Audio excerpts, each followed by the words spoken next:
नाज़रीन, 2025 का जब से आगाज हुआ है और हम ये सुनते आ रहे हैं कि ये रियल एस्टेट का साल है।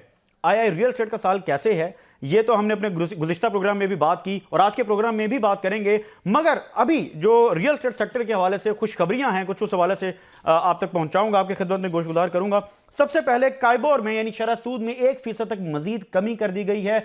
अगर हम शरह सूद देखें तो ये 22 से 23% तक गया और अब ये 12% तक आ चुका है, जो कि खुशाइन बात है। बैंकों से पैसा निकल रहा है, रियल एस्टेट सेक्टर में लग रहा है, एक ट्रांजैक्शंस का जो प्रोसीजर है वो स्टार्ट होने लग गया है। लोगों का जो ट्रस्ट है रियल एस्टेट सेक्टर पर वो बढ़ रहा है, ओवरसीज भी इन्वेस्टमेंट कर रहे हैं। इसी के साथ साथ जो तजावीज़ हैं, चूंकि हमने देखा कि चेयरमैन नैब इस वक्त मैदान में मौजूद हैं, उन्होंने रियल एस्टेट सेक्टर के हवाले से खसूसी बयानात दिए हैं और ओवरसीज के लिए खसूसी अदालत कायम करने के हवाले से भी बात की है। और जो बिल्डर्स हैं, रियल्टर्स हैं या एक आम आदमी है, सबको ऑन बोर्ड लिया जाएगा, सबकी सुनवाई होगी। ये एक खुशाइन कदम है।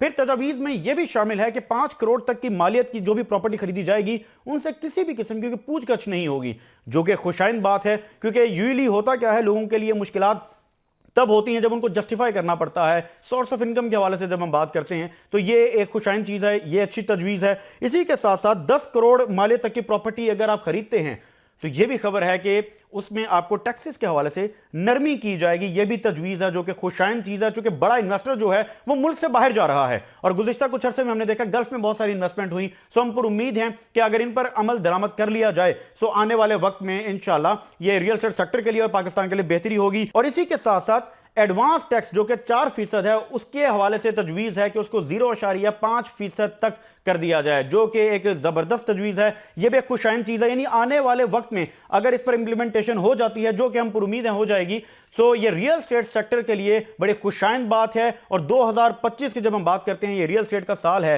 तो ये उसकी खुशखबरियों का जो सिलसिला है वो हम देखते हैं कि आना शुरू हो गया है। और टास्क फोर्स जो प्राइम मिनिस्टर ने टास्क फोर्स बनाई रियल एस्टेट सेक्टर की, ये उसी के हमें समरात भी नजर आ रहे हैं कि आने वाले वक्त में इंशाल्लाह रियल एस्टेट के लिए बेहतरी होगी और पाकिस्तान में सरमायाकारी होगी।